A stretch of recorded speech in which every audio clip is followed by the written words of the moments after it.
ont évoqué avec force la nécessaire ouverture des archives françaises.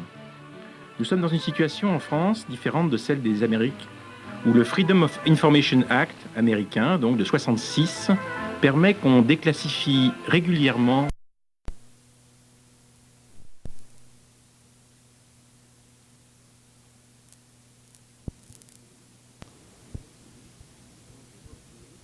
ont évoqué avec force la nécessaire ouverture des archives françaises. Nous sommes dans une situation en France différente de celle des Amériques, où le Freedom of Information Act américain, donc de 1966,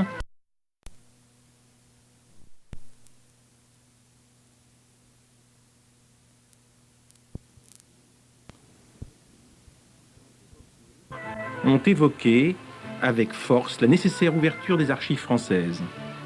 Nous sommes dans une situation en France différente de celle des Amériques, où le Freedom of Information Act américain, donc de 1966, permet qu'on déclassifie régulièrement les archives. La loi du 3 janvier 1979 en France reste la loi cadre, et sauf dérogation, il faut en général 60 ans pour consulter une archive. Ce qui fait que tout ce qui concerne la Deuxième Guerre mondiale n'est consultable que si l'administration des archives, mais aussi l'administration versante, ne s'y oppose pas. Bien sûr, le délai ordinaire est de 30 ans, mais comme le dit très bien l'historien américain Robert Paxton, pratiquement, pour tout ce qui est intéressant, c'est 60 ans. Paul-René Bazin, conservateur, chargé de la section du XXe siècle aux Archives nationales, et Mireille Thibault, administrateur civil, chargé de mission auprès du directeur des Archives nationales, nous diront dans quel contexte se prépare une nouvelle loi sur les archives, et si le système actuel des dérogations pourra un jour être assoupli.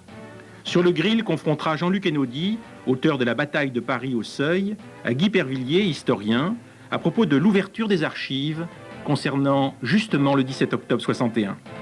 Ils passeront le témoin à Sonia Combe, chercheur à la Bibliothèque internationale contemporaine, auteur d'Archives interdites, Les peurs françaises face à l'histoire contemporaine, publié chez Albin Michel. Elle nous donnera son explication de la situation critique des archives de France, pour reprendre le mot employé par Guy Bréban, conseiller d'État, dans un rapport de 1996 qui a fait date. Vous avez l'heure. Alors, jusqu'à 19h45, Staccato est donc consacré à l'accès libre aux archives. Nous sommes avec Julie Clarigny, Jean Birnbaum et Dominique Treilloux. Alors, Paul-René Bazin, bonsoir. Je disais que vous êtes conservateur chargé de la section 20e siècle aux archives. Mireille Thibault, bonsoir. Vous êtes aussi administrateur civil. Vous êtes, chargé de mission auprès du directeur des Archives nationales. Alors voilà, on va partir de l'essentiel, c'est-à-dire la loi du 7 Messidor en deux. À cette époque, tout était beau et magnifique. On affirmait les principes de transparence des archives. Est-ce que vous pensez qu'on est toujours dans la foulée de cette loi du 7 Messidor, Paul Bazin? Moi, je pense qu'en effet, nous sommes toujours dans la foulée, mais évidemment, il faut chaque fois replacer une loi dans son contexte. Et le contexte de la Révolution était l'ouverture des archives à tous, mais pour qu'on puisse prouver les droits de chacun en consultant les titres qui avaient été confisqués par les révolutionnaires. On ne peut pas lire ce texte sans lire à côté que la politique de tri de la loi de Messidor en deux voulait qu'on prescrit des tris pour anéantir des documents inutiles et qui portaient l'empreinte honteuse de la servitude, vestige d'un régime abhorré. Donc on voulait l'accès aux archives, mais pas à n'importe quelles archives, et on détruisait des documents, naturellement, ce qu'on ne fait plus du tout aujourd'hui. Alors ce qu'on ne fait plus du tout, mais pour autant, les documents ne sont plus accessibles à tous. Alors c'est la loi du 3 janvier 79. Comment ça se passe? En fait, les documents ne sont pas tous librement communicables. Il y a un délai ordinaire de 30 ans, je le rappelais en commençant cette émission. Délai ordinaire de 30 ans qui devient très vite 60 ans, parce que c'est 60 ans pour tout document qui intéresse ce qui concerne la défense de l'État, la défense nationale. C'est même 100 ans pour les renseignements individuels ayant trait aux faits ou comportements d'ordre privé. C'est 120 ans à compter de la naissance. 30 ans, 60 ans. 120 ans à compter de la naissance pour un dossier personnel. Oui, 60 ans. La vie privée, c'est 60 ans. 120 ans, ce sont pour les dossiers de personnel, c'est-à-dire dossier personnel concernant la santé ou la carrière. Mais c'est carrières de... Les 100 ans, ce sont pour les dossiers judiciaires. 120 ans, personnel, dossier de carrière. Bon, on va pas ergoter. 150 ans pour les renseignements individuels à caractère médical. Hein. Donc on voit que ça s'étale. Enfin, en gros, comme le dit très bien Paxton, 60 ans pour tout ce qui est sérieux concernant la Deuxième Guerre mondiale. Alors, ça pose quand même un petit problème. On a l'impression que, bien sûr, beaucoup de gens ont quand même écrit des livres d'histoire, donc ils ont quand même obtenu des dérogations à ces règles. Dans quelles conditions, Mireille Thibault? Attendez, je voudrais préciser que quand même, le principe général en France, c'est le libre accès des documents administratifs. Et ça, c'est une autre loi, c'est la loi du 17 juillet 78, connue comme loi CADA. Et donc, en fait, nous avons deux lois. Une loi sur les documents administratifs. Dès que, normalement, l'administration produit un document, il est librement communicable à tout citoyen. Donc, en fait, c'est le principe de base. Et en ce moment, nous avons deux projets de loi qui se déroulent en même temps, à la fonction publique et à la culture. Nous allons essayer d'articuler ces deux lois.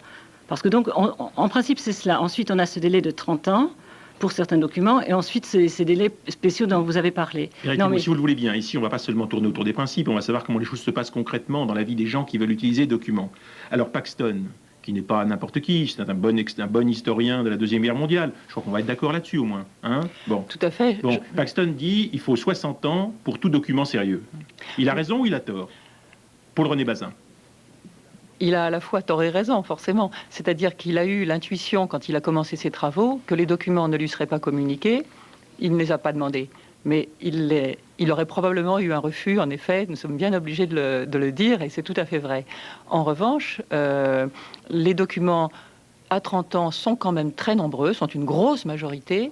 C'est vrai que les documents qui sont à 60 ans sont les documents qui viennent du ministère de l'Intérieur, les procès, toute une série de documents sans lesquels on ne peut pas imaginer d'écrire véritablement l'histoire de périodes troublées des 50 dernières années, c'est vrai. Julie Clarini. Alors, il y a quand même eu une circulaire de Lionel Jospin qui est parue le 3 octobre 1997 au Journal officiel et qui demandait aux autorités versantes de répondre aux demandes de dérogation pour la période 40-45, la fameuse code W. Alors, ça laisse songeur, ça veut dire que quand même, c'est extrêmement difficile d'y accéder.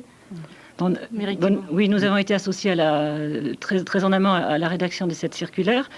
Le problème, c'est que Lionel Jospin s'est prononcé nettement pour l'ouverture des archives de la Deuxième Guerre, pour permettre la recherche historique, mais pas seulement historique. En fait, ces recherches au sens large, ça peut être demandé par les familles des victimes ou éventuellement aussi par des généalogistes. Alors, effectivement, pour ces documents sous le délai de 60 ans, il faut faire des demandes de dérogation. La loi prévoit cette procédure de dérogation. Il y a à peu près 1000 demandes par an aux archives nationales de dérogation qui sont accordées dans 85% des cas. Il reste les 15% qui concernent des documents souvent très sensibles. Et donc, cette circulaire est la réponse de la déclaration faite par Lionel Jospin à l'occasion de la commémoration de la rafle du Veldiv.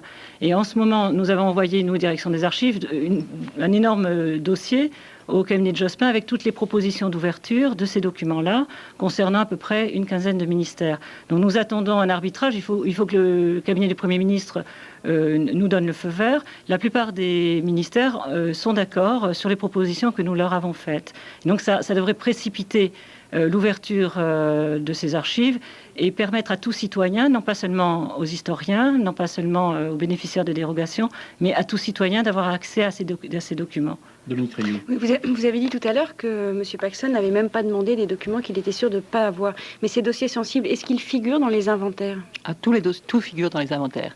Nous avons comme instruction inventaire consultable par n'importe qui. Vraiment, on peut dire que tous, j'exagère, mais 99% des inventaires sont en salle du public.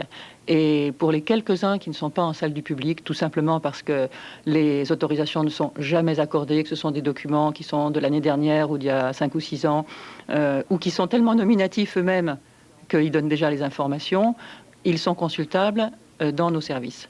Mais je crois vraiment que tous les instruments de recherche sont accessibles. Paul René Bazin, essayons ensemble d'aller plus loin du point de vue du diagnostic de ce qui est possible et des dérogations nécessaires pour avancer et pour travailler dans le domaine historique en France. Guy Bréban n'est pas un dangereux révolutionnaire, c'est un conseiller d'État. Le 20 juin 1997, il a dit, j'ai exprès pris ce mot, état critique de la situation des archives françaises. Alors, ensuite, il y a eu ces 2 arrêts du Conseil d'État que vous connaissez certainement. L'arrêt Madame Jobez contre le ministère des Affaires étrangères, le 8 avril 1994. Le Conseil d'État donne raison à Madame Jobez, qui cherchait ce qu'il en était de la concession de Shanghai au moment où le Shanghai est tombé dans la Chine en 1946, et de savoir comment s'était faite cette tractation. Et le Conseil d'État, alors qu'on avait refusé des archives à Madame Jobez, donne raison à Madame Jobez. Deuxième affaire, le 10 janvier 1996, Madame Drouhard cherche le dossier de pupille d'État de sa mère, née en 1909. Et là, vous voyez, on lui avait dit, vous avez dit tout à l'heure pas 100 ans. Et ben là, on lui avait dit, ah non, il faut 120 ans, on lui avait dit. Il faut 120 ans. Dossier personnel, 120 carrière, ans. oui. Et vous savez ce qu'a dit le Conseil d'État? Non, 60 ans. Alors, cette situation montre que le Conseil d'État, en 2 circonstances, arbitre en faveur de citoyens. Brébant dit État critique. Qu'est-ce que vous dites, vous, pour le René Bazin? Je crois que Brébant a absolument raison et que nous nous sommes confrontés tous les jours à cette situation. Je pourrais prendre des exemples dans ma vie quotidienne d'hésitations que nous avons, et je crois que la loi de 1979 a fait considérablement progresser les choses, dans la mesure où avant, en effet, on avait tendance plutôt à fermer, alors que maintenant, on a plutôt tendance à ouvrir. Mais il est certain que les textes dont nous disposons ne nous donnent pas la clé, notamment pour accéder à des documents dont nous n'avons pas le détail. Et très souvent, nous sommes hésitants. On nous marque dans l'inventaire fiche individuelle. Fiche individuelle, qu'est-ce que ça veut dire? Il faut d'abord que j'aille les voir pour savoir si dessus il y a marqué en gros juif ou pas juif. Il faut que j'aille voir si la religion est indiquée. Il faut donc connaître les documents plus précisément. Or, nous sommes tellement sous la pression des historiens et sous la pression parfois aussi de ceux qui ont versé ou des individus qui ne veulent pas qu'on communique les dossiers les concernant, que nous avons parfois de la peine à faire face, même tout à fait de la peine, à faire face à ces demandes qui sont multipliées. J'en ai eu 20 rien que pour cet après-midi. Dominique Rioux. Paul-René Bazin, cette chercheuse a mis 10 ans à obtenir gain de cause auprès du Conseil d'État. Est-ce que ça signifie qu'il n'y a aucun recours possible auprès des archives? Écoutez, nous refaisons assez souvent, nous réinstruisons les demandes qui ont eu des réponses négatives. Il nous arrive assez fréquemment de négocier avec les services versants, et un de nos rôles intéressants d'ailleurs, mais compliqué, est de servir un peu d'intermédiaire, de médiateur entre ceux qui ont versé les documents et qui n'ont pas forcément la même culture que l'historien ou le citoyen qui a envie d'accéder aux documents, et puis l'intéressé. Et notre rôle de médiateur nous met dans une situation souvent très délicate, dans laquelle on nous accuse parfois d'arbitraire, mais dans laquelle nous sommes parfois obligés de prendre des décisions. Le plus souvent, nous relançons la machine, nous réessayons d'obtenir, nous n'obtenons pas toujours l'autorisation. Julie Carigny. Parce que l'autorisation, elle doit être émise par l'organisme versant. C'est-à-dire que le directeur des Archives nationales ne peut pas statuer et dire « vous avez dit non, mais moi je dis oui ». Si, il peut dire le contraire. Non, il peut dire non si l'administration a dit oui. Non, mais il ne peut pas autoriser. Voilà. Il ne peut pas dire oui si l'administration a dit non. Ça veut dire que vous êtes complètement sous la pression de l'organisme versant. L'organisme versant est propriétaire de ces archives et c'est lui qui détient la clé de l'ouverture. Le directeur des Archives de France peut, en cas d'autorisation du service versant, refermer. Mais il ne peut pas forcer un refus. Bien alors, on va essayer de comprendre quels sont les problèmes que vous rencontrez quotidiennement. Un jour, Paul-René Bazin, vous m'aviez dit que la collecte est lacunaire et que tous les gouvernements, tous les ministres n'ont pas toujours, au fond, la présence d'esprit, peut-être, disons, pour être gentil pour eux, de penser à verser aux archives leur travail. Mais tout un chacun pense, bien évidemment, au dossier qu'on brûle quand on passe d'un gouvernement à un autre. Ce qui fait que, du point de vue de la collecte des archives, il y a d'abord des problèmes qui se posent. Oui, il y a énormément de problèmes. Il y a là encore, je crois, un progrès, qui est d'ailleurs une des causes de nos crises, parce que nous avons de plus en plus de masse de documents à traiter, et nous ne sommes naturellement pas plus nombreux. Rien que pour les archives du président Mitterrand, j'ai vu arriver en quelques semaines 13 000 cartons. Donc on ne peut pas dire que les archives aient été détruites, au contraire. Et c'est la même chose pour la plupart des cabinets ministériels, depuis le vote sur la loi sur les archives et depuis l'action qui a été entreprise auprès de chacun pour bien leur expliquer qu'il s'agissait d'archives publiques et non pas d'archives privées, comme le dit très bien Guy Brébant dans son rapport. Donc je crois que nous avons eu une collecte infiniment plus riche et nous voyons que pour l'histoire à long terme, ça sera très bénéfique. Mais c'est vrai qu'en même temps, nous nous trouvons sous la pression de ceux qui voudraient y accéder tout de suite. Et nous savons que si nous communiquons trop vite, les documents ne nous arriveront pas. Et quand nous voyons l'intérieur des documents, nous avons de la peine à décider.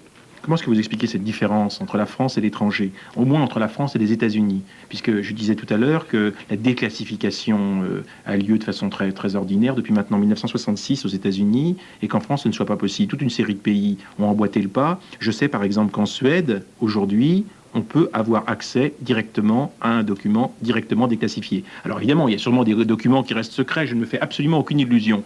Mais il n'empêche que le système me paraît en tout cas plus démocratique.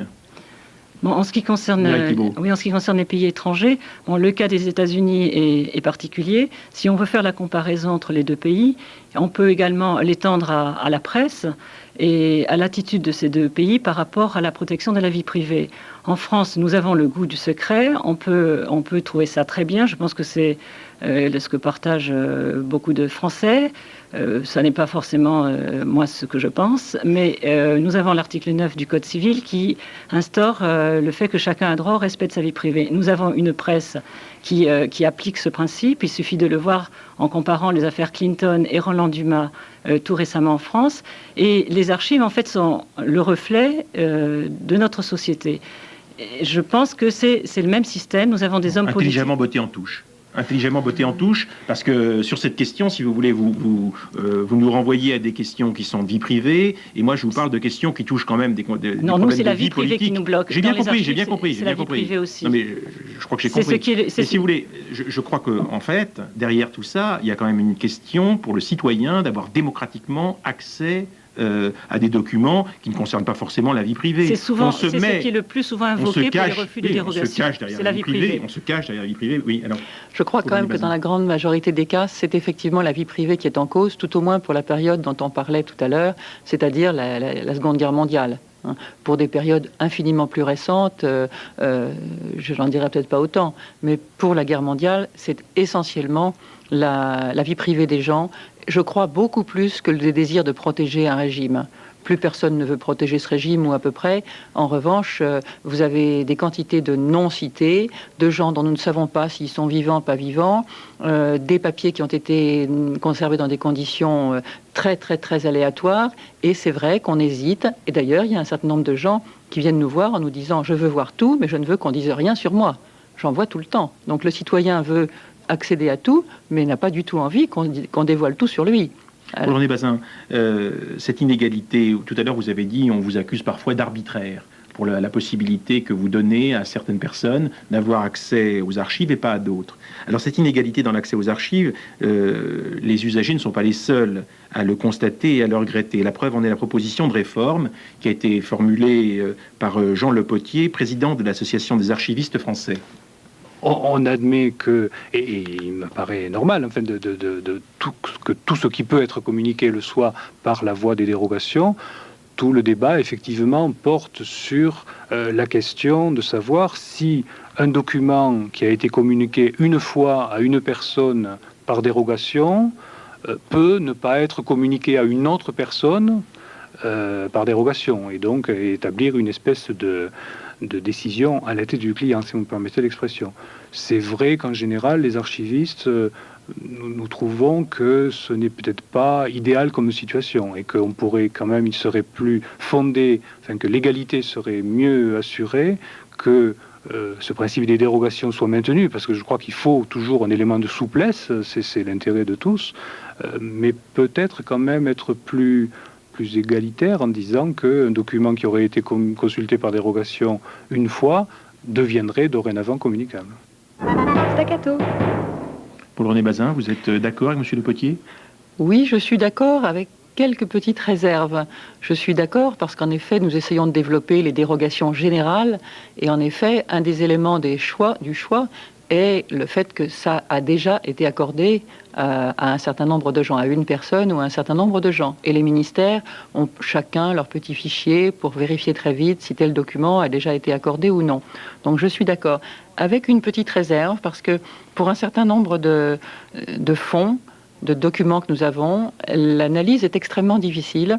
Et il me semble que j'ai vu souvent des gens qui venaient consulter, qui n'avaient pas les moyens de critiquer les documents, pas les moyens, la formation nécessaire pour les critiquer, et qui se trouvaient en sortir des choses complètement fausses, manifestement fausses pour quelqu'un qui a fait un peu d'histoire. Et je me dis que pour des documents que nous appelons sensibles, entre guillemets, la compétence, il y a une certaine compétence, un petit peu comme on ne met pas un malade entre les mains de n'importe qui, mais entre les mains d'un médecin. J'ai une petite hésitation sur ce sujet. Je sais que la politique de la direction est vraiment de donner à tout le monde ce qu'on a donné à l'un. C'est la ligne générale. Mais personnellement, j'aurais une petite réserve. Julie Carini. Et pourtant, vous ne devriez pas y avoir de ces réserves parce que vous êtes là pour expliquer le contexte dans lequel l'archive a été produite. C'est votre rôle à vous d'aider le citoyen lambda qui va venir consulter les archives à comprendre le document. Vous avez tout à fait raison. Je suis là pour essayer d'expliquer, mais je ne vois pas tous les lecteurs, loin de là. La plupart des lecteurs vont dans notre grande salle du public, arrivent avec leur autorisation, regardent le document et repartent après. Je ne reçois que ceux qui me le demandent. Est-ce que vous ne croyez pas que dans ce contexte, et compte tenu de la décentralisation du système des archives français, le fait qu'il y a un certain nombre de départements, de centres départementaux d'archives, cette politique, que je vais appeler timide, pour être gentil, cette politique timide conduit un certain nombre de vos confrères dans les départements à avoir une politique élitiste. Ça veut dire on accepte qu'un certain nombre de gens qui sont hautement gradés universitairement puissent avoir accès à certains documents, mais dès qu'on n'est pas exactement dans le cursus universitaire traditionnel, c'est très difficile. Oui, dans les départements, les dérogations sont généralement accordées par les préfets, et c'est justement le rôle de la direction d'harmoniser les réponses aux dérogations. C'est un rôle important que la direction entend conserver, d'harmonisation nationale, parce qu'il y a des disparités. Nous l'avons d'ailleurs signalé au cabinet du Premier ministre pour la circulaire du 2 octobre. Il y est fait mention. Ces disparités ne sont pas acceptables entre départements. Donc c'est quelque chose dont nous sommes conscients et que nous essayons de combattre. Pour René Bazin. En complément, je dirais que ça n'est pas tellement à une élite que nous communiquons. Nous communiquons en effet, évidemment, à des historiens. D'abord, c'est notre clientèle principale, mais nous communiquons beaucoup les documents incommunicables selon la loi aux ayants droit. Et les dérogations sont accordées de façon extrêmement libérale pour les ayants droit, quitte à parfois d'ailleurs les choquer profondément, dans la mesure où ils découvrent dans ces documents des choses qu'ils ignoraient totalement, souvent sur leurs parents, et ce qui nous amène parfois à jouer un rôle de soutien auquel nous ne sommes pas toujours très préparés. Mais les ayants droit sont largement majoritaires dans ceux qui ont les dérogations.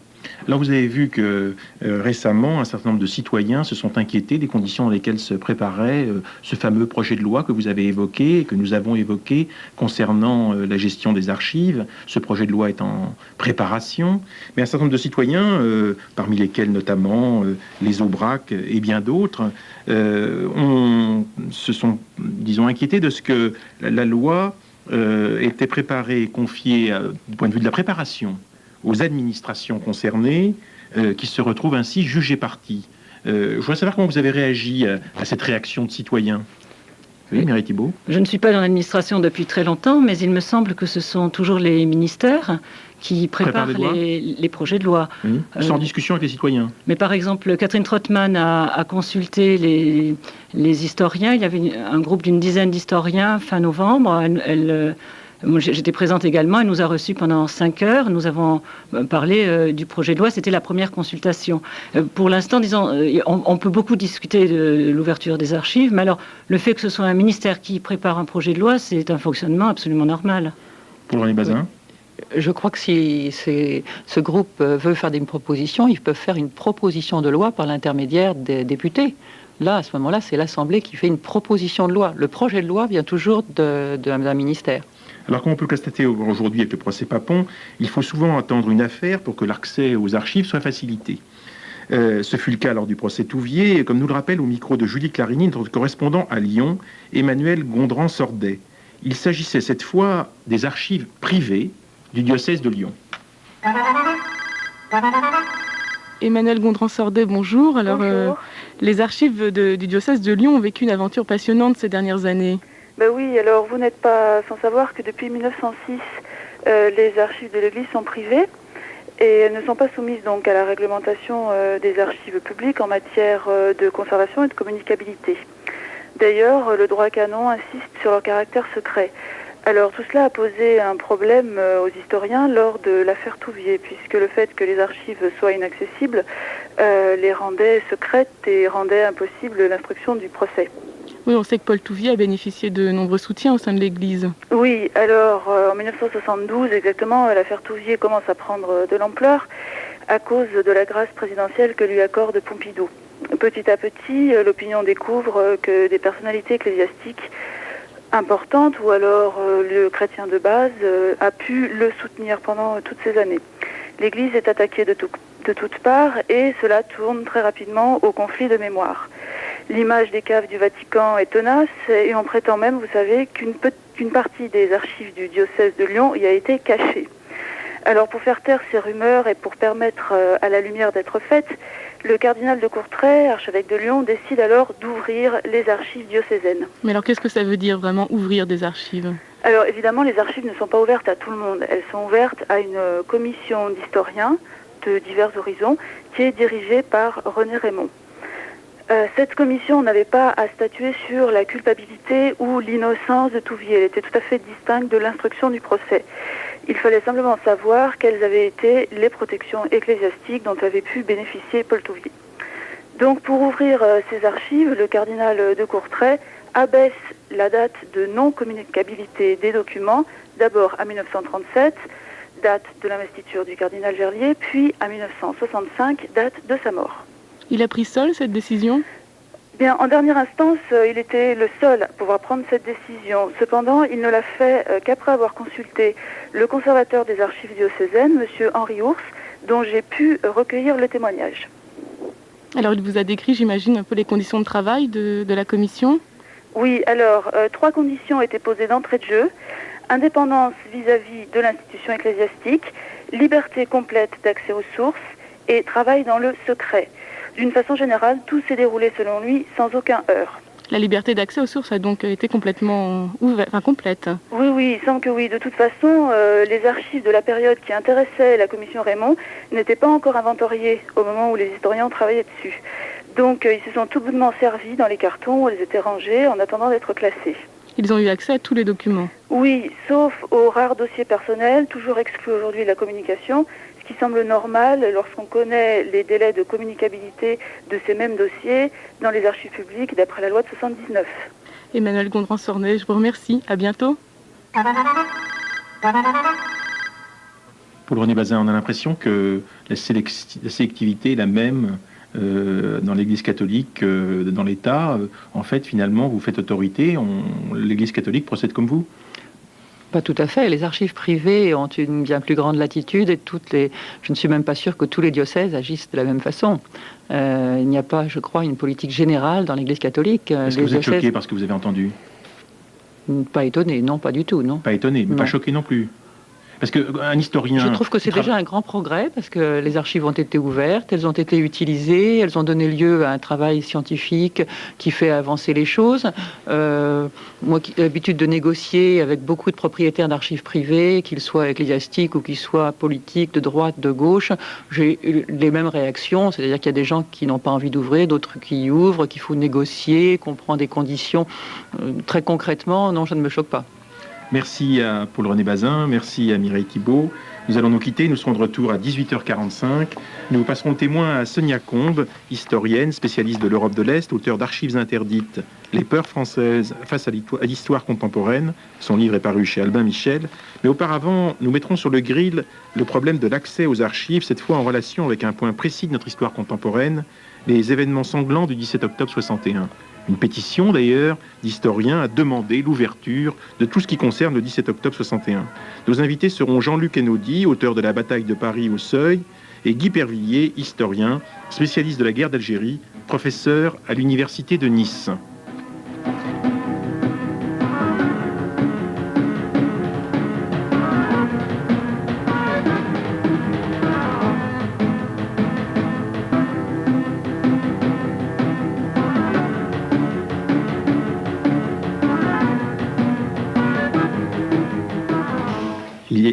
18h30 sur France Culture, l'heure de retrouver le journal.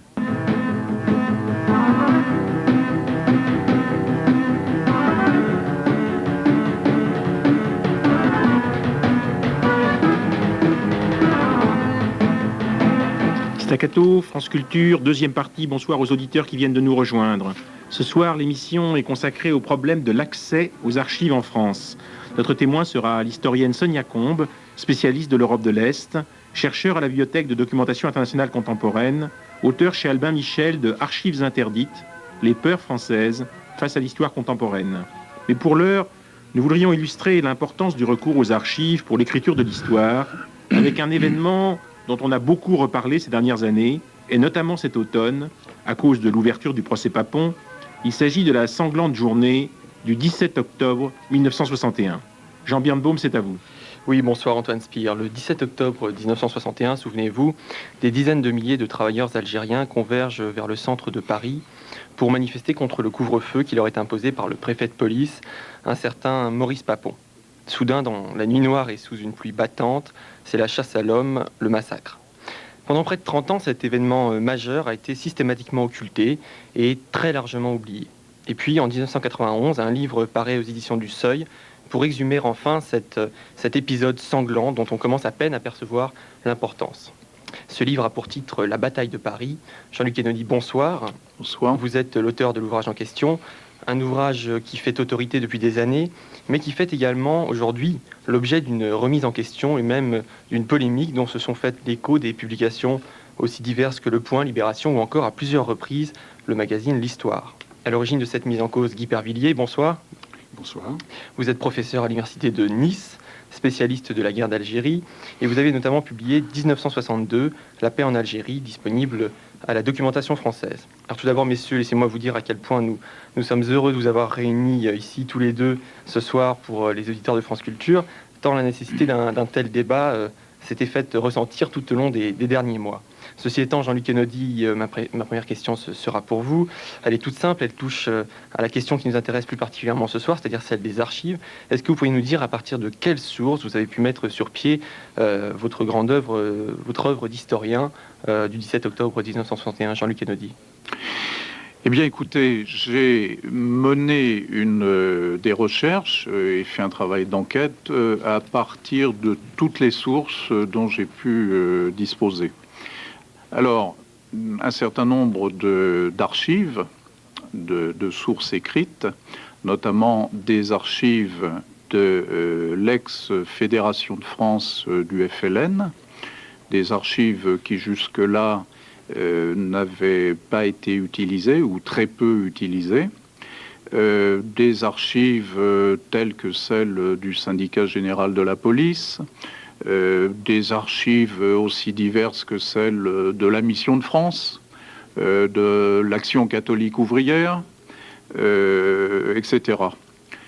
Comme source écrite, bien évidemment, la presse, la presse qui, quoi qu'on en dise, a tout de même dans laquelle on trouve un certain nombre d'informations sur ces événements à l'époque, etc. Et puis, de nombreux témoignages oraux, parce que, à vrai dire, concernant ces événements, il est certain que les témoignages oraux ont joué dans mes recherches, ont tenu une place vous n'avez pas eu accès aux archives officielles, alors. Mais voilà. Donc, toutes les sources possibles, sauf tout un domaine, les archives officielles. Alors, ce sont des événements qui ont concerné au premier chef la préfecture de police. Et donc, je me suis adressé à plusieurs préfets de police sous des gouvernements différents, de droite, de gauche, et j'ai eu les mêmes refus. Le délai invoqué étant 60 ans. Il faut savoir que la préfecture de police a ses propres archives. La préfecture de police ne verse pas ces archives aux archives Alors, nationales. Guy Pervillet, est-ce que vous pensez qu'à l'instar dans ces conditions, est-ce que vous pensez qu'à l'instar de nombreuses autres périodes dites sensibles de l'histoire française, est-ce que vous pensez que ce mois d'octobre 1961 est condamné à rester inexploré par les historiens, faute d'accès libre aux archives? Guy Pervillet. Je ne pense pas que l'absence d'accès libre aux archives interdise toute exploration de ces événements. Et d'ailleurs, le livre même de Jean-Luc Einaudi en est la preuve. Moi, je n'ai, au risque de vous surprendre, pas de reproche à faire au livre de Jean-Luc Einaudi du point de vue justement de la méthode, c'est-à-dire de la recherche des sources. Moi, j'ai cru dire que vous disiez que sa méthode était approximative, qu'elle laissait à désirer dans l'histoire. Oui, disons, je voudrais être plus précis, là, peut-être que je ne l'ai été dans la revue L'Histoire. Du point de vue de la recherche de sources aussi abondantes et aussi diverses que possible par leur nature, je pense qu'il n'y a rien à reprocher, effectivement, au travail de Jean-Luc Einaudi. Et s'il s'était abstenu de chercher à obtenir l'accès aux archives, on aurait peut-être pu lui en faire le reproche, mais ce n'est pas de sa faute. Quel bouleversement dans votre posture vis-à-vis du livre? Non, pas du tout. Ouais. Disons, s'il y a effectivement, je pense, des désaccords entre nous, cela porte non pas sur les sources, mais sur la manière de les présenter et de les exploiter pour tirer certaines conclusions, et notamment les conclusions chiffrées. C'est là que porte, je pense, notre désaccord. Bon, justement, mais ce n'est pas sur le rassemblement des toute sources. La difficulté de votre démarche à vous, alors, n'est pas dans le fait que c'est les objections que vous portez au livre de Monsieur Einaudi, de Jean-Luc Einaudi? Est-ce que la difficulté n'est pas dans le fait que ces objections ne reposent sur aucun travail d'archives nouveau, sur aucun apport de recherche en quelque sorte, mais seulement sur, en fait, comme vous venez de le dire, sur des divergences d'interprétation, Guy Pervillet? Écoutez, vous voulez me reprocher, je pense, de ne pas avoir refait moi-même le travail de Jean-Luc Einaudi. Si pour formuler une opinion sur un travail de recherche, il fallait avoir fait soi-même ou refait le même, il n'y aurait pas beaucoup de comptes rendus de lecture dans les revues spécialisées. Je pense que les historiens ont d'une part une obligation de recherche, donc faire avancer la recherche sur son front pionnier, disons, et puis ils ont également un autre travail de vulgarisation qui consiste à faire le point de l'état des questions en fonction des recherches qui ont été faites, même par d'autres. Donc depuis le livre de Jean-Luc Einaudi, aucune archive nouvelle n'a été ouverte. Alors, faisons le point sur cette question des archives du secteur 61. Catherine Trottmann a annoncé son ouverture. C'est très clair. Jean-Luc Einaudi, dites-nous un peu où on en est Écoutez, de ce point de vue, ce livre est paru en 1991. Depuis 1991 jusqu'à février 1998, où nous sommes, il n'y a aucune archive de l'État consultable actuellement. Un jeune journaliste a parlé dans la presse en disant que ça y est, il allait y aller, et maintenant que Trottmann avait donné le feu vert, il allait avoir des archives. C'était quoi? C'est une vantardise? Non, ce qui s'est passé, c'est que le journal Libération a publié un certain nombre de documents qui ont été, semble-t-il, fournis par un archiviste qui lui-même avait cru aller dans le sens du ministre qui avait dit le 16 octobre, jour où j'intervenais au procès de Bordeaux, Madame Trottmann avait dit « j'ouvre les archives ». Eh bien, cet archiviste, dans la continuité des déclarations du ministre, a cru qu'il pouvait fournir certains documents qui sont parus dans le journal Libération. Oui. J'ai appris... Il y a une enquête administrative, c'est ça? Voilà. Et je peux vous dire une enquête administrative contre lui? Contre lui. Oui, oui, il y a eu... Donc finalement, les choses ne s'arrangent pas. Écoutez, en l'état actuel des choses, je vous dis qu'aucun document d'archives n'est encore consultable. Ceci dit, il faut être précis. En ce qui concerne la préfecture de police, parce qu'encore une fois, concernant ces événements, c'est tout de même le ministère de l'Intérieur, la préfecture de police qui sont concernés au premier plan. Mais pas seulement eux, le ministère de la Défense également, parce que la gendarmerie mobile, notamment, a été très impliquée dans ces événements. J'ai écrit au ministre de l'Intérieur, j'ai écrit au ministre de la Défense nationale, au mois d'octobre, je n'ai jusqu'à ce jour strictement aucune réponse de leur part. Alors que du côté de la justice, il semble qu'un processus soit en cours. Guy Pervillet, de votre côté, rien non plus? De mon côté, L'impasse. je n'ai pas trouvé le temps d'essayer d'obtenir l'accès à des archives, et donc je crois ce que dit Jean-Luc Einaudi à ce sujet. Simplement, si vous me permettez, je pense qu'il faudrait aussi essayer d'élargir un peu. Bon, il s'agit là d'événements qui effectivement posent des problèmes très délicats, étant donné le caractère sanglant de ce qui s'est passé, quel que soit le bilan exact. Et il se trouve que, bon, effectivement, les historiens ont raison de demander une ouverture des archives, parce qu'il n'est pas normal, effectivement, que le bilan exact, ou en tout cas, je dirais, le bilan minimum incontestable de ces événements reste dans un tel flou.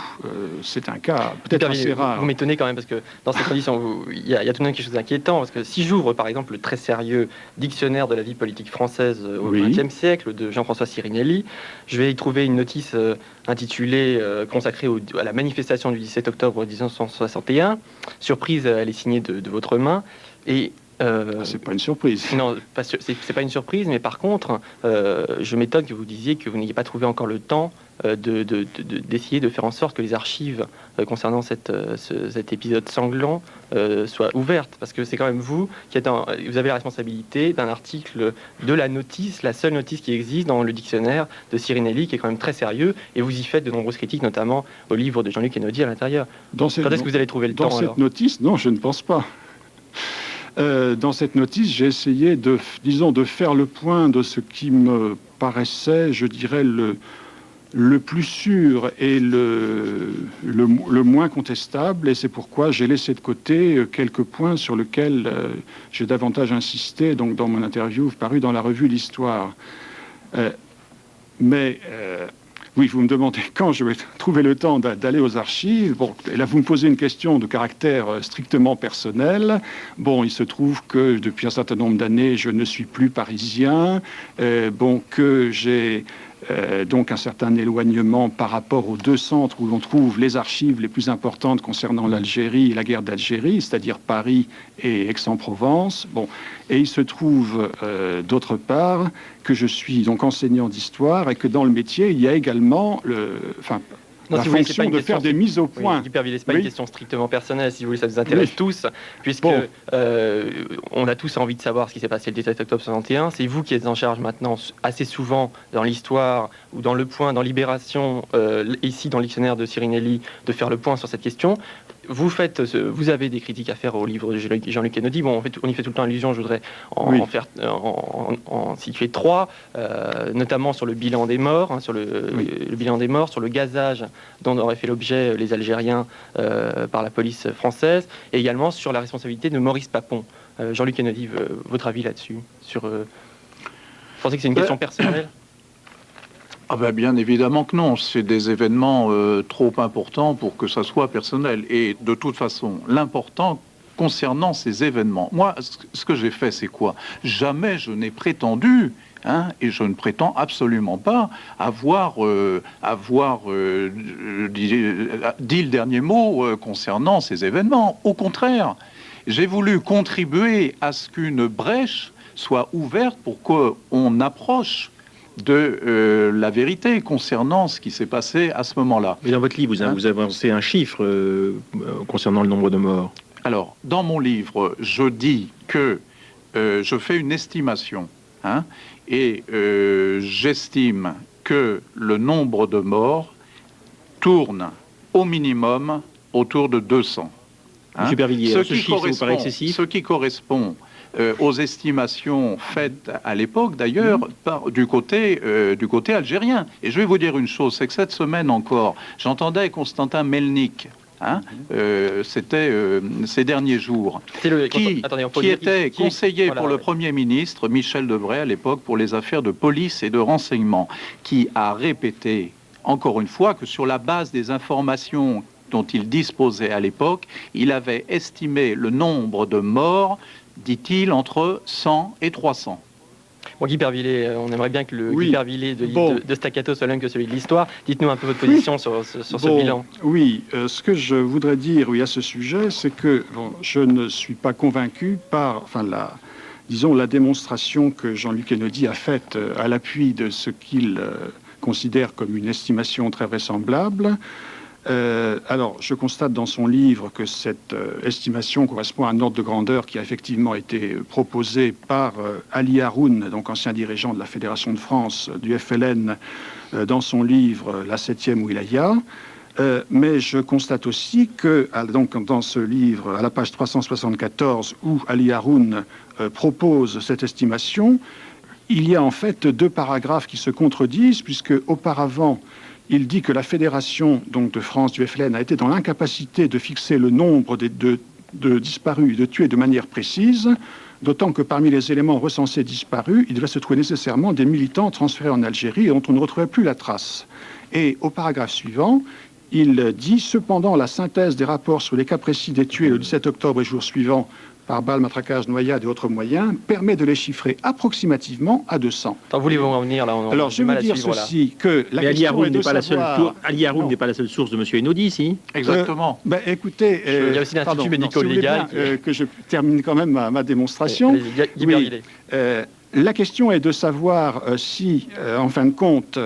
l'estimation, enfin disons quel est le degré d'approximation, puisqu'il est dit approximativement, de cette estimation de 200 fournie par la Fédération de France, étant donné qu'auparavant il dit que le grand nombre de militants envoyés en Algérie et dont on n'a pas retrouvé la trace avant l'indépendance faisait qu'on ne pouvait pas chiffrer exactement le nombre véritable des tués et des disparus. Donc il y a, me semble-t-il, une contradiction. Alors à d'autres passages de son livre, Ali Haroun montre bien...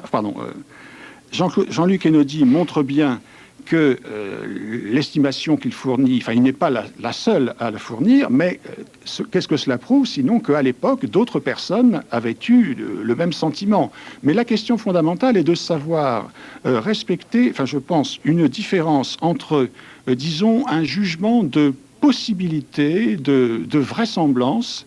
Vous avez le droit, enfin, tout à fait, de penser que déchaînés comme ils étaient, les policiers français étaient bien capables de tuer 200 ou 300 Algériens, mais autre chose est de savoir si effectivement il y a eu 200 ou 300 morts. Alors Jean-Luc Einaudi, d'où effectivement, mais voilà, mais il faut que les recherches se poursuivent. Absolument, c'est une impérieuse nécessité. C'est des événements suffisamment graves une ombre tellement grande sur notre société. Et pour l'instant, on est condamné à un match. Il faut absolument. Mais c'est pas intéressant. Ça. Ce qu'il faut maintenant, c'est que la recherche, et Monsieur Pervilliers, bien évidemment, doit y prendre pleinement sa place. Il faut que la recherche se poursuive et il faut que toutes les sources soient librement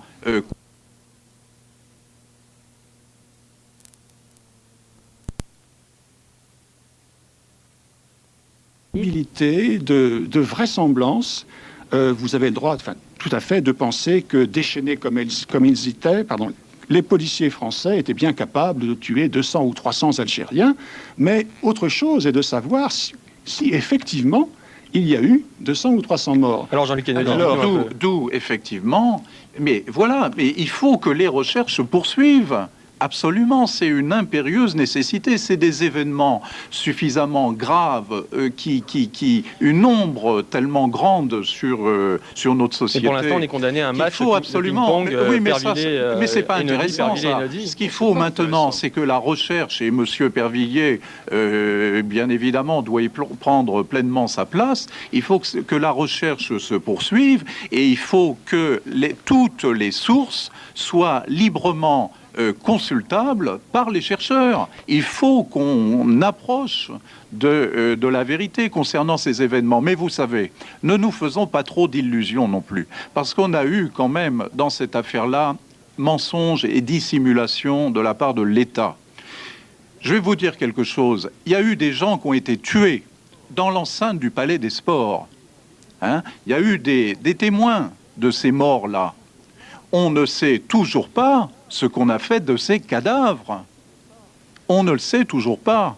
Justement, Guy Pervillet parlait d'élargir le débat. Je vais vous poser une dernière question. Il y a de cela peu de temps, on a reçu ici Yamina Benguigui, la réalisatrice du film Mémoire d'immigrés, l'héritage maghrébin. Et je voudrais qu'on pose le problème justement du rapport des archives à la mémoire nationale. Est-ce qu'en bloquant l'accès aux archives et donc ce travail de mémoire, notamment sur cette journée du 17 octobre, est-ce qu'on n'est pas en train de ruiner toutes les chances que se constitue enfin une mémoire commune, une histoire commune de cette période qui la ferait véritablement entrer dans l'histoire de la France comme nation? Guy Pervillet, pardon. Oui. Laissez répondre d'abord. Oui, je pense qu'effectivement, il est nécessaire, et en particulier par le fait donc, de la coexistence sur le sol français de populations qui sont venues d'Algérie et qui n'ont pas vécu cette guerre de la même façon, il est effectivement tout à fait nécessaire d'arriver à essayer de constituer une mémoire, ou en tout cas une vision historique commune qui puisse servir à améliorer la coexistence des uns et des autres.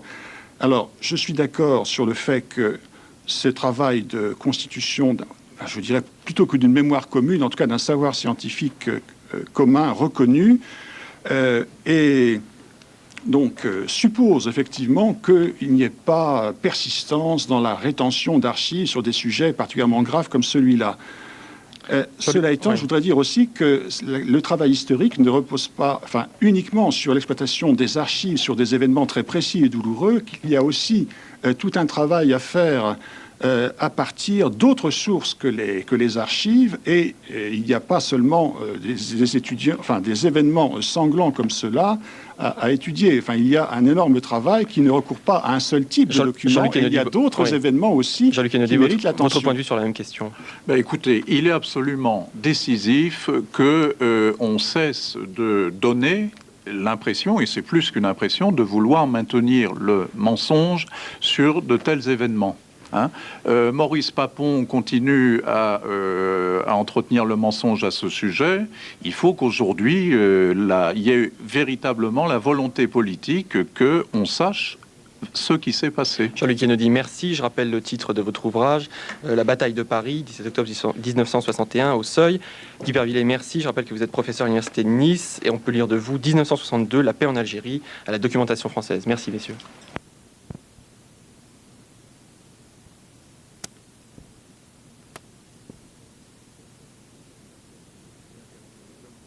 Archives interdites, les peurs françaises face à l'histoire contemporaine. Moi, je voudrais d'abord vous demander, ce livre qui a défrayé la chronique a été tellement mal accueilli par certains historiens que lorsque nous avons voulu monter cette émission, nous avons eu beaucoup de mal à trouver des historiens qui acceptent de venir seulement en première partie, c'est-à-dire de ne pas vous rencontrer, de ne pas discuter avec vous, mais d'être dans une émission où était Sonia Combes. Parce que c'était considéré comme impossible. On ne discute pas avec le loup-garou, on ne discute pas à côté du loup-garou. Parce que pour être de 6h à 6h30, aucun historien ne voulait venir. Donc nous avons décidé finalement d'avoir des archivistes, et c'est très intéressant. Aucun historien ne voulait venir si dans la deuxième partie, il y avait Sonia Combes. Ça doit vous faire réfléchir, non ? Oui, enfin, je trouve ça très navrant, bien sûr, mais si vous voulez, j'en ai l'habitude. Finalement, je crois que les historiens, les quelques historiens, parce qu'il faut être très nuancé sur la question, je parle des historiens de l'Institut surveillant présent, voilà, l'essentiel. C'est un carteron d'historiens, disons, c'est pas péjoratif, je veux dire, pour donner un chiffre, une quantité, un carteron d'historiens, donc, qui n'accepteront certainement pas de parler avec moi, mais pour une raison très simple, si vous voulez, c'est que ils sont terriblement mal à l'aise maintenant. Quand mon livre est sorti, ils sont tous hurlés au scandale en disant « c'est un mythe, mais qu'est-ce que c'est que cette histoire d'archives interdites, etc. etc. » Bon. Or, il se trouve que, ce qui est d'ailleurs très encourageant pour nous, pour les pas qu'on peut faire en matière d'avancée démocratique, il se trouve que, contrairement à la frilosité des historiens et à celle aussi des archivistes, l'État, je crois, oui, enfin à travers un conseiller d'État, Guy Bréban, s'est lancé dans une enquête, a fait une mission de recherche sur le fonctionnement des archives. Et un rapport a été produit par le conseiller d'État Guy Bréban, que j'avais rencontré. Il avait demandé à me rencontrer. On a parlé de ce rapport dans la première partie. Oui. Et Et ce rapport, si vous voulez, confirme tout à fait, dans un langage évidemment d'homme d'État, mon analyse. Alors Sonia Combe, vous connaissez par cœur évidemment le fonctionnement des Archives nationales à Paris, mais pour tous nos auditeurs qui n'ont jamais pénétré cet imposant bâtiment construit sous Napoléon III, situé dans le quartier du Marais, Olivier Doubre est parti à l'aventure. Objectif, suivre une archiviste dans une recherche à travers une forêt de rayonnage. De cette journée entière qu'il a passée en compagnie de Claire Béchu, voici un raccourci pour un voyage au bout des archives. Madame Béchu, vous êtes conservateur en chef adjointe au responsable du Caran. Quand un chercheur ou un lecteur arrive pour faire une recherche aux Archives nationales, il arrive ici. On lui demande de présenter une pièce d'identité et de décliner l'objet de sa recherche. Là, les gens font la queue pour s'inscrire. Absolument. Enfin, font la queue. La queue est petite. Oui, les petites, oui, mais comme les Archives nationales sont fermées le lundi jusqu'à nouvel ordre, le mardi, il y a une file qui peut être impressionnante et on est même obligé de dédoubler l'accueil pour qu'il y ait 2 personnes susceptibles de recevoir les lecteurs. Après avoir eu son inscription, le lecteur monte en salle des inventaires où là il va faire sa recherche. Il a dans cette pièce-là à sa disposition tous les instruments de recherche, que ce soit des instruments de recherche publiés, dactylographiés, sous forme de fichiers ou de bases informatiques qui vont lui permettre de cerner les cotes qui concernent son sujet. Donc, une fois que le lecteur a repéré la cote du document qui l'intéresse, il peut commander, grâce à son badge magnétique, par ordinateur, le document, le carton qui l'intéresse. Cette demande va aboutir en quelque sorte à une imprimante thermique qui est installée dans le dépôt où se trouve la série et donc qui va en quelque sorte cracher le talon du document plus le fantôme. Alors le fantôme est la partie de la fiche en quelque sorte informatique que l'on va laisser à la place du carton dans le dépôt et le talon c'est l'autre partie en quelque sorte de la fiche qui va accompagner le carton jusqu'à sa délivrance au lecteur. Et il ne lui est communiqué qu'un seul carton en même temps, même s'il en a demandé 4 ou 5, on ne lui donne qu'un seul carton à la fois pour éviter les mélanges de cartons, ce qui serait préjudiciable quand même à l'intégrité du carton et à la cohérence du carton. Ici, nous sommes devant des rayons où arrivent les cartons qui viennent des dépôts. Absolument. Pour le carton, c'est l'étape ultime avant le lecteur. Absolument. Donc là, on prend un ascenseur et on fait en fait le trajet, un monte-charge. Voilà. Exactement. Donc on fait le trajet inverse des cartons. Tout est en bois et je vois Et les cartons, ce sont des cartons qui sont ces fameux cartons gris, qui sont des cartons Cochard de la marque de l'inventeur et qui ont une vertu particulière, c'est qu'ils sont faits d'une matière qui a été traitée contre les champignons, contre les bestioles qui peuvent attaquer les documents d'archives.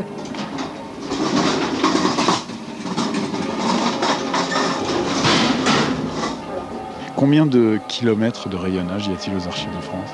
À l'heure actuelle, à l'issue du dernier écoulement que nous avons fait l'année dernière, il y a 100 km d'archives. Alors Sonia Combe, quand on décrit seulement le fonctionnement comme ça, on a l'impression que tout peut bien se passer. Alors vous montrez dans votre livre qu'il y a donc d'énormes difficultés et vous dénoncez l'arbitraire. Alors on a vu tout à l'heure avec les responsables des Archives nationales qu'en fait ceux qui retenaient semblaient plus être les administrations versantes que les administrations des archives. Et les archivistes, alors est-ce pour se dédouaner, est-ce vérité ? J'ai plutôt l'impression que c'était vérité. Disaient, nous on aimerait bien pouvoir donner les archives, mais c'est les administrations versantes qui ne veulent pas. Oui, c'est ça qui est assez intéressant, c'est la façon dont les archivistes voient leur travail. Ils ont raison en ce sens que, paradoxalement, et ça c'est une spécificité française, toute administration qui verse ses documents aux archives nationales ou départementales en reste non pas le propriétaire, mais en quelque sorte conserve un droit de regard sur la communication de ces archives. C'est quand même quelque chose qui est unique. Vous voulez dire que c'est pas comme ça à l'étranger? Non, pas du tout. Non, écoutez, ça semble même étrange. On se demande de quel droit. Il y a une législation, il y a une loi. Pourquoi faut-il que, outre l'administration des archives, l'administration productrice au départ des archives continue à décider qui consultera ces archives? Enfin, c'est quand même assez surprenant. Bien. Alors, les archivistes sont donc censés demander l'autorisation aux administrations versantes de communiquer ces documents. Mais là où je dis qu'ils sont néanmoins responsables et qu'ils n'ont pas conscience de cette responsabilité, et c'est ça qui m'inquiète le plus dans cette corporation, c'est qu'en fait, c'est quand même eux qui, en premier lieu, décident si, oui ou non, ils vont communiquer le carton. L'archiviste pourrait très bien dire « ce carton, je le regarde, il ne contient rien sur la vie privée, etc. etc. Bon, ça n'est pas une procédure juridique, selon la loi, 30 ans sont passés, je le communique. » Généralement, l'archiviste ne le fait pas parce qu'il a peur. On ne sait jamais s'il ne va pas communiquer quelque chose et ensuite il aura des ennuis avec l'administration versante. C'est donc par frilosité. Je comprends. Sonia Combre, j'ai voulu essayer de comprendre pourquoi vous étiez un loup-garou. Et j'ai donc interrogé mes interlocuteurs à plusieurs reprises et j'ai obtenu finalement la réponse suivante. Mais pourquoi Sonia Combe ne va pas jusqu'au bout de la demande d'un certain nombre d'archives à l'administration? Elle pourrait éventuellement saisir le Conseil d'État. Il y a eu 2 cas.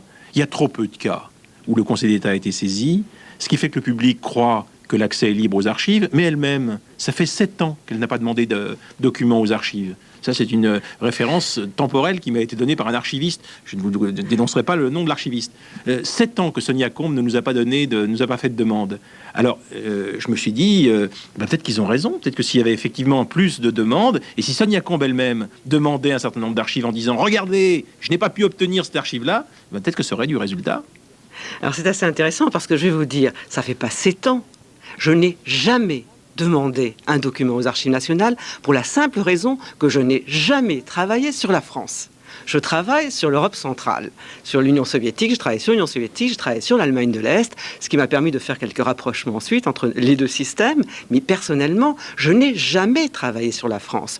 Je suis tombé sur la question de l'accès aux archives fortuitement à travers la question du fichier des Juifs. C'est là où je me suis dit, il y a quelque chose qui ne va pas. Et j'ai mené une enquête, mais moi, j'ai fait l'analyse d'un phénomène. C'est-à-dire, j'ai fait une enquête comme n'importe quel enquêteur, investigateur. C'est-à-dire que je me suis rendu dans 20 centres d'archives et j'ai rencontré ensuite des historiens, des archivistes, des usagers des archives, et j'ai fait un livre là-dessus.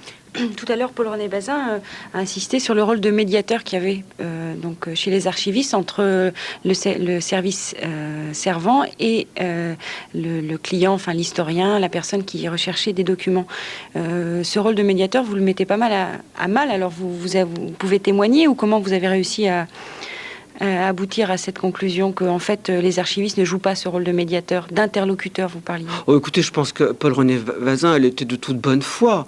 Il n'y a aucun problème. Elle a le sentiment, elle, de jouer le rôle de médiateur. Je la comprends très bien. D'ailleurs, souvent, il joue le rôle de médiateur. Et plus vous êtes titré et gradé dans la corporation des historiens, plus les archivistes jouent ce rôle de médiateur. Et sans doute, certains le font-ils également pour des simples citoyens. Ça, je ne mets absolument pas en doute la parole de Paul-René Bazin sur cette question. Mais si vous voulez, je vais vous donner un exemple, vous allez tout comprendre. J'avais demandé, précisément pour cette émission, j'avais demandé, quand Antoine Spire m'a contacté, j'avais demandé autour de moi s'il y avait des historiens qui accepteraient de venir témoigner des difficultés qu'ils avaient à obtenir des documents. Bien. En considérant que moi, quand même, j'ai fait mon travail, ça suffit. Bon, je pense que c'est vrai que ça serait mieux qu'il y ait des collègues qui viennent et qui expliquent, parce que j'entends toujours des histoires là-dessus. Je suis même devenu, bizarrement, une caisse de résonance et un bureau des plaintes, si vous voulez. Bien. Je suis adressé notamment à un historien qui travaille, qui, je précise, est professeur d'université, pas maître de conférence, professeur, une 50aine d'années, bon, quelqu'un qui est au fait de sa carrière et qui a des difficultés à obtenir des documents sur un sujet sensible qui est la colonisation. Bien. Et il m'a répondu, il m'a dit non, je ne peux pas. Je viens d'obtenir 8 cartons sur les 102 que j'ai demandés il y a plus d'1 an. Je ne peux me permettre aucun faux pas. Je ne suis pas fier de ma réponse, mais je ne peux pas le faire. Vous comprenez dans quelle mesure vous aurez des difficultés à trouver des historiens qui viennent témoigner de leurs difficultés. Je ne suis pas sûr d'ailleurs, qu'ils auraient des difficultés plus de difficultés parce qu'ils auraient dénoncé ce qui se passe en archive. Si personnellement, demain, il m'arrivait de devoir travailler sur la France, je peux vous garantir que j'irai effectivement jusqu'au bout. Mais vous savez, Antoine Spire, une demande, une procédure comme celle qu'a lancée Mme Jabès, et que je cite dans mon livre d'ailleurs, ça lui a pris 7 ans. Un avocat, généralement, vous vous tournez vers un avocat, je l'ai dit, et je crois que j'ai raison, je n'ai pas été attaqué là-dessus, on est quasiment dans l'illégalité, dans le refus. Dans le refus de certaines archives, on est dans l'illégalité. Les archives qui ont permis d'inculper Papon, est-ce qu'elles relevaient de sa vie privée? Absolument pas. Pourquoi elles n'étaient pas communicables? Pourquoi elles ne le seraient toujours pas aujourd'hui s'il n'y avait pas eu inculpation et procès? Sonia Combe, pour que tout le monde se rende compte des obstacles que représente la loi de 79 pour un chercheur, nous avons envoyé l'un de nos collaborateurs, Grégoire Kaufmann, voir pour Staccato un étudiant en doctorat, Michael Lenoir. Michael Lenoir travaille sur l'itinéraire du journaliste et écrivain Henri Coston. Alors, vous savez qui est Henri Coston, aujourd'hui âgé de 87 ans, référence dans les rangs de la droite radicale et dans les milieux antisémites. Henri Coston fut très actif pendant l'occupation dans les cercles collaborationnistes. Il a été condamné à la libération, emprisonné, puis amnistié. Et si Michael Lenoir admet qu'il a obtenu de nombreuses dérogations pour avoir certains documents, il s'est vu refuser la consultation d'une pièce essentielle. Dans mon propre cas, il s'agit bien évidemment de la notion de vie privée sur laquelle a été fondé le refus de dérogation, concernant bien évidemment donc le dossier d'instruction contre Henri Coston, conforté par l'amnistie, si bien que je me suis posé les questions suivantes. Est-ce pour autant qu'il faille préserver de la connaissance historique de la mémoire collective une partie de la vie de l'amnistié? Et d'autre part, est-il donné à l'amnistié le droit de ne pas assumer ses actes désormais non répréhensibles? Les questions méritent d'être débattues. Les archives de la justice militaire, dépendantes du ministère de la Défense, qui se trouvent au Blanc, dans l'Indre, là c'est une véritable forteresse. Ils pratiquent sans scrupule la rétention de dossiers. Dossiers importants parce qu'il y a là ceux d'instruction qui ont conduit les inculpés à être présentés devant une juridiction militaire à la fin de la guerre, mais aussi des dossiers de personnes condamnées par contumace qui ont, bien évidemment, été souvent amnistiées par la suite. Encore un autre exemple, les archives de la préfecture de police de Paris, qui, eux, relèvent de méthodes archaïques pour cette fin du XXe siècle. À défaut de lecture des inventaires, le chercheur remet aux mains des archivistes, maison bien évidemment, l'objet de leur recherche. Le principe est plus qu'habile, puisqu'il n'y a pas matière à contestation. Que devons-nous en conclure? Est-ce une forme de rétention d'archives déguisées? J'ai moi-même eu l'expérience sur un dossier concernant la propagande anti-juive en 1939, dossier étudié par un historien anglophone vraisemblablement avant 1979, sous une autre cote. Moi, je n'ai pas pu l'étudier.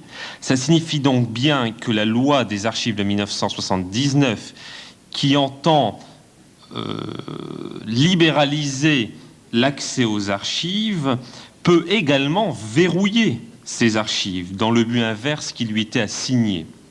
Alors avant de vous laisser la parole, Sonia Combe, pour écouter votre réaction, je voudrais vous préciser que Michael Lenoir a adressé un courrier à Catherine Troutman en octobre 97 pour lui faire part de ses doléances.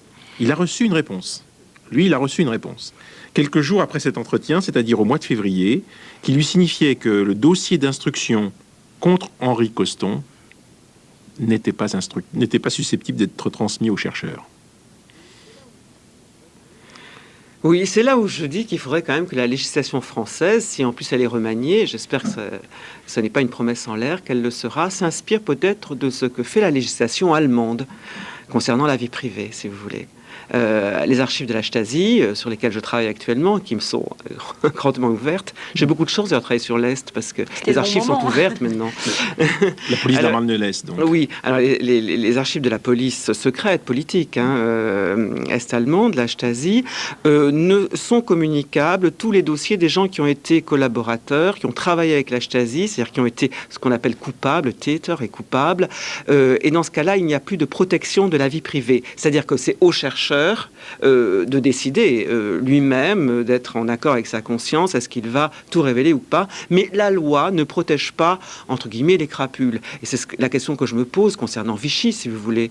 Les dossiers des fonctionnaires de Vichy, dossiers personnels, sont reclus pour 120 ans. Donc on ne peut pas savoir s'ils ont reçu des sanctions administratives ou pas à la libération, s'il y a eu épuration ou pas. On a des approximations sur l'épuration. On n'a pas le droit de savoir parce que, au prétexte de protéger la vie privée. Est-ce que l'activité d'un fonctionnaire dans l'exercice de ses fonctions, c'est la vie privée? Je n'en suis pas sûr. Même, je pense l'inverse. Qu'est-ce que vous êtes en train de nous dire là, que le droit au secret lié à la vie privée, ça vise à autre chose et à masquer autre chose, qu'il y a une instrumentalisation de ce secret? Absolument. Alors, entendons-nous bien. On m'a fait dire tellement de choses là-dessus, à savoir que pour moi la vie privée n'avait aucune importance et que j'étais pour qu'on recueille tous les bruits d'alcôve, etc., etc. Enfin bref, c'était complètement stupide. C'est évident que je suis pour le respect de la vie privée. Je n'ai jamais demandé à ce qu'on ait le droit d'aller consulter les dossiers de sécurité sociale des concitoyens. C'est une absurdité, évidemment. La vie privée, elle est d'ailleurs bafouée tous les jours dans la presse. Enfin, il faut quand même ne pas être hypocrite par rapport à ça. À peine un instituteur est-il présumé, enfin supposé avoir commis des actes de pédophilie, que son nom est déjà étalé dans la presse, alors qu'on ne sait même pas si c'est vrai ou pas. Bon, ce que je veux dire, c'est que la notion de vie privée appliquée à l'activité des fonctionnaires, c'est une notion élastique. Et on a utilisé cette notion, on l'a manipulée pour couvrir les agissements des fonctionnaires dans l'activité de leur fonction. Vous reconnaissez quand même qu'il faut être très prudent, parce que tout à l'heure, Paul René Bazin disait que seuls les historiens chevronnés savent contextualiser, savent problématiser.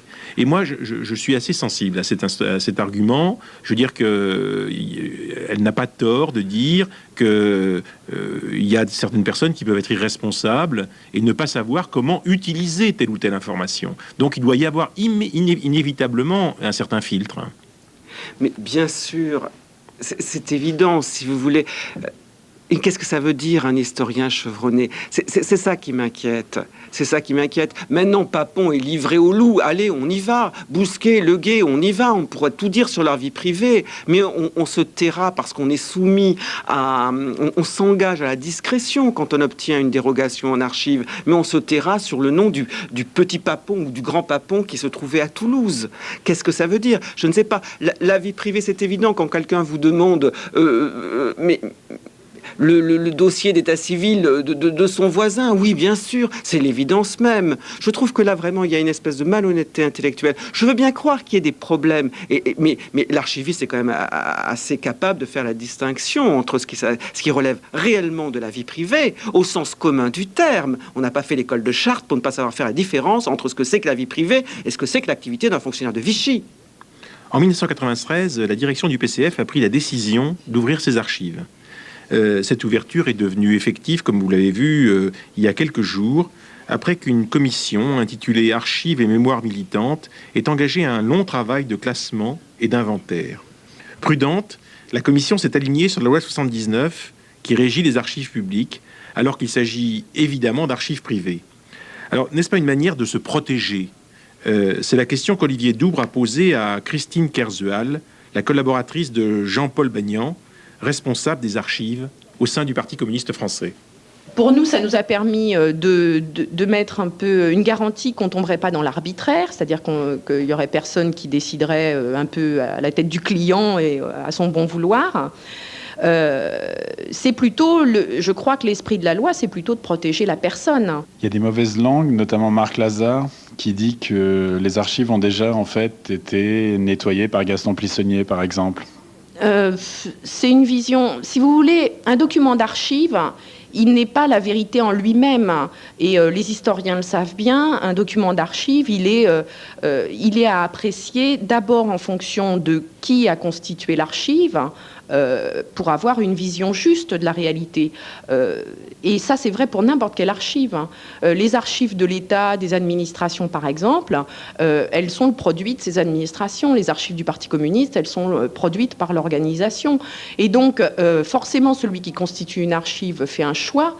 Et je crois que dans la déontologie des historiens, il y a la nécessité de tenir compte de ces aspects-là.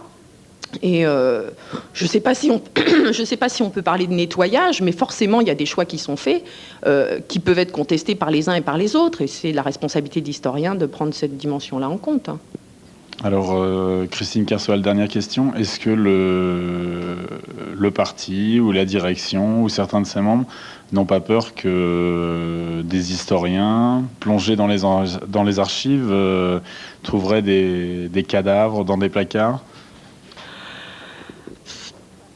C'est une image.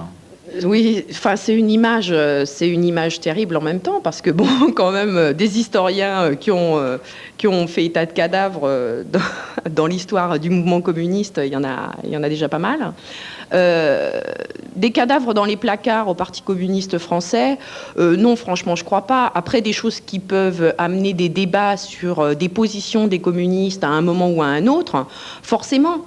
À partir du moment où on ouvre les archives, on les ouvre, c'est-à-dire qu'on assume aussi tous ces aspects de l'histoire. On est capable, je crois, d'assumer ça et de ne pas en avoir peur.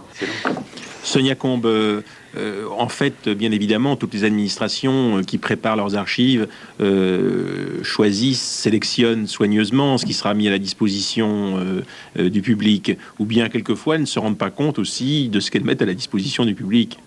Vous savez, je crois que pour l'instant, elles ont une telle confiance dans les archivistes qui ont tellement peur de tout communiquer qu'ils leur demandent sans arrêt on peut ou on peut pas, que je crois qu'ils sont assez confiants. Alors les archivistes, c'est vrai, je les comprends, eux aussi, ils sont là. Non, si on n'est plus libéraux, peut-être que du coup, les administrations ne verseront rien. Alors la question que je me pose, dans quelle république on vit? Mais c'est une république bananière ou quoi? Qu'est-ce qui se passe? L'État n'est même pas capable d'intimer de l'ordre à ses administrations centrales, petites et grandes, de verser ses archives. Dans quel état on est? Est-ce qu'il n'y a pas un problème aussi de formation des archivistes? Parce ce sont des études médiévales, je crois, qui suivent à l'école des chartes. Dans quelle mesure on les prépare aussi à cette responsabilité?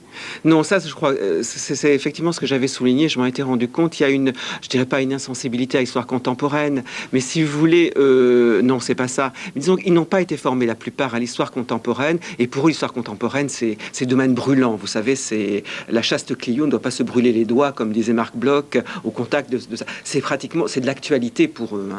À partir, je sais pas, le XXe siècle, c'est de l'actualité. Oui, je crois qu'il y a ça, un problème de formation au départ, oui. Puis il y a une autre manière aussi, finalement, d'empêcher la communication de beaucoup de choses, c'est de ne pas donner l'argent nécessaire pour faire le tri et les inventaires, tout simplement. Bien sûr, bien sûr. L'administration des archives est certainement une administration très pauvre. Les bibliothèques, en général, sont pauvres. La culture est pauvre. Bon, c'est pas une raison. Enfin, bien sûr, je suis tout à fait d'accord sur le manque de personnel et sur la dislocation des archives, etc.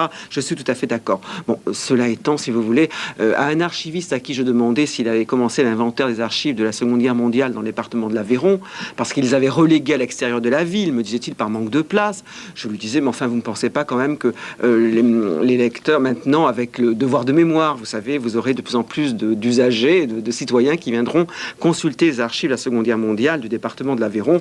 Il m'avait regardé en me disant, madame, vous savez, ça peut vous rassurer, il y a encore des archives du XIIIe siècle qui ne sont pas inventoriées. Enfin, je veux dire, là, je crois qu'il y a un choix à faire. C'est regrettable, les archives du XIIIe siècle ne sont pas inventoriées, mais il y a un choix à faire. Si on veut comprendre notre histoire, je suis désolé, il faut faire un effort sur la Seconde Guerre mondiale, et pas uniquement. Vous croyez que c'est un choix politique d'un État par rapport à l'écriture de son histoire? Je ne sais pas. Je dirais pas un choix. En tout cas, c'est pas un choix délibéré. Je crois que ça s'est fait naturellement, si vous voulez. C'est pas les archivistes qui allaient pousser pour qu'on ait un inventaire très vite, qu'on fasse l'inventaire très vite de ces fonds-là. Je crois pas. Spontanément, ils n'allaient pas le faire parce que pour eux, habitués à travailler sur des textes plus anciens et à considérer que l'histoire, elle s'arrête à la fin du 19e, allez, je suis bonne, disons jusqu'à la fin du 19e, je crois que c'est pas eux qui allaient impulser cela. Écoutez, rappelez-vous Jean Favier qui a été patron des archives pendant je sais pas combien de temps, enfin 17-18 ans. Il a quitté il y a 2-3 ans pour prendre la BNF et maintenant je pense qu'il est à la retraite. Mais Jean Favier, je me souviens, j'ai retrouvé des textes, des circulaires de 1975 15, dans lesquels il disait alors pour ce qui est des archives de Vichy, résistez aux prétentions des historiens, vous faites un inventaire très succinct, hein, ça suffira bien. Voilà, c'était ça. C'était écrit dans les circulaires. Hein. Sonia Combe, alors il y a un problème supplémentaire qui est posé aux journalistes, c'est qu'eux, ils veulent aller vite et que souvent, pour avoir une pièce, les délais sont assez longs. Alors donc, là en plus, pour certaines professions, il y a des difficultés d'utilisation des archives. Hein. Mais absolument, mais de toute façon, je suis désolé de vous le dire, hein, vous les archivistes, vous n'êtes même pas vous les journalistes, pardon, excusez-moi, désolé pour ce lapsus, mais vous les journalistes, vous n'êtes pas compris, je crois que dans le projet, il me semble que Jospin a dit qu'il allait, et c'est très bien déjà, on s'en félicite, qu'il allait repenser la loi de façon à rendre les archives de Vichy plus accessibles aux historiens. Bien. Et ça, je crois que c'est une grave erreur. Parce qu'à partir du moment où on fait une distinction entre les citoyens et les historiens, il n'y a pas de... Qui décidera qui est historien patenté? Absolument. Il n'y a pas de raison qu'on ne poursuive pas la distinction qui est faite en ce moment entre les historiens eux-mêmes. C'est-à-dire ceux qui travaillent à l'IHTP, ceux qui travaillent à Sciences Po, ceux qui travaillent à l'université. Merci Sonia Combe. Je rappelle que vous êtes l'auteur chez Albin Michel d'un livre qui s'appelle Archives interdites, les peurs françaises face à l'histoire contemporaine. Maintenant, notre chroniqueur, à lui la parole, chronique consacrée à la musique, avec Alain Distin.